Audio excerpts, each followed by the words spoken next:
जय हिंद दोस्तों, मैं सेबी पंजीकृत सलाहकार नहीं हूं। यह वीडियो केवल शैक्षिक और सूचनात्मक उद्देश्य के लिए बनाई गई है। एमवी इलेक्ट्रो सिस्टम लिमिटेड का मेल आना शुरू हो चुका है। सबको अलॉटमेंट अब मिल रहा है। डीमेट अकाउंट में शेयर क्रेडिट हो रहे हैं। कल अलॉटमेंट भी अच्छा खासा हुआ था। जिन लोगों को मिला था उनको बधाई, लेकिन जिन लोगों को नहीं मिला था कोई बात नहीं, आगे भी आईपीओ आएगा, ठीक है ना।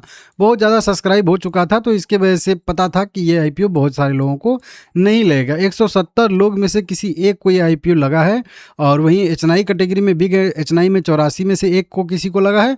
और स्मॉल एचएनआई में सबसे ज़्यादा कंपटीशन था, 350 लोगों में से किसी एक को लगा होगा, ठीक है। चलिए छोड़ दीजिए। अभी देखिए, आज मणिपाल हेल्थ इंटरप्राइजेज लिमिटेड का आईपीओ की लिस्टिंग हुई है। अभी 12% की लिस्टिंग गेन शो कर रहा है। हालांकि अगर हम लोग देखेंगे यहाँ पे तो मतलब लिस्टिंग कम ही प्राइस पे हुआ था, मतलब कह लीजिए कि 2-3% पे ही लिस्टिंग हुआ था, लेकिन फिर बाद में मोमेंटम देखने के लिए मिला है। मैं आप लोगों को क्लियर बोला था मणिपाल में भी कि ये शेयर लॉन्ग टर्म के लिए बढ़िया दिग्गज कंपनी है, अच्छी कंपनी है, लेकिन लिस्टिंग गेन उतना मिलने की संभावना नहीं है। तो 2-3% का लिस्टिंग गेन मिला था, लेकिन जो अभी तक रुका होगा उसको 12.5% का भी मिल रहा है। वहीं सेम चीज़ अगर हम लोग देखेंगे एमवी इलेक्ट्रो सिस्टम लिमिटेड में भी दिख जाएगा। एक बढ़िया कंपनी है, दिग्गज कंपनी, ये भी मुझे लग रहा है। छोटी सी कंपनी है। दिग्गज का कहने का मतलब ये नहीं है कि बहुत बड़ी कंपनी है। दिग्गज का मतलब है कि अपने बिजनेस में दिग्गज है, ठीक है ना, अच्छा है, बढ़िया काम करती है। और इसका भी अगर हम लोग देखेंगे तो कल होने वाला है लिस्टिंग 6 अगस्त 2026 को। अलॉटमेंट कल ही हुआ था, मैं आप लोगों को बताया था, लेकिन मैं वीडियो नहीं बना पाया। और उसका कारण था कि मैं थोड़ा सा एनआईएसएम का एक परीक्षा देने के लिए गया था और उसमें 81 मार्क भी आया है मेरा, ठीक है ना। 100 में से 81 कह लीजिए। लेकिन ये म्यूचुअल फंड डिस्ट्रीब्यूटर का एग्ज़ाम था, क्योंकि ये हिंदी में होता है, बाकी अंग्रेजी मुझे नहीं आती है, ठीक है, छोड़ दीजिए उसको। अब आज अगर देखेंगे तो अच्छा खासा सब्सक्रिप्शन के बावजूद अभी भी इसका जीएमपी 24% पे ट्रेड कर रहा है।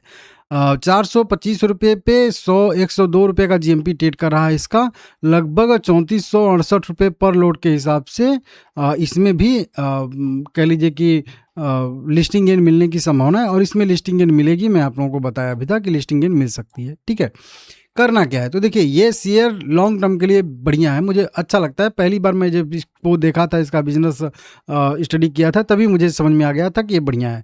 आप इसको लॉन्ग टर्म के लिए अगर चाहें तो बिंदास रखिए, कोई दिक्कत नहीं है। लेकिन अगर वही बात है कि अगले आईपीओ में पैसा लगाने के लिए नहीं है, तो फिर आप जो है वहीं बुक कर सकते हैं। हाँ, ये हो सकता है कि जो आपको लिस्टिंग गेन मिले वो उसमें उसी में छोड़ दीजिए। अब इसके कहने का क्या मतलब हुआ कि अब मान लेते हैं 25% के लिस्टिंग गेन के साथ मिलता है, तो आपने तो टोटल पैसा लगाया है इसमें लगभग 14,500 कुछ रुपया ही, तो उतने रुपए के शेयर आप जो है निकाल लीजिए। बाकी जो शेयर बच जाते हैं 5-10, उन शेयर को उसी में छोड़ सकते हैं। तो ये भी एक स्ट्रेटजी आप चाहे तो अप्लाई कर सकते हैं मेरे हिसाब से। नहीं तो अगर आपका उद्देश्य केवल लिस्टिंग गेन का था, मिल रहा है ले लीजिए, नहीं आपका विजन लॉन्ग टर्म के लिए है तो बिंदास होल्ड करिए, कोई दिक्कत नहीं। दोनों तरह से कोई दिक्कत नहीं है।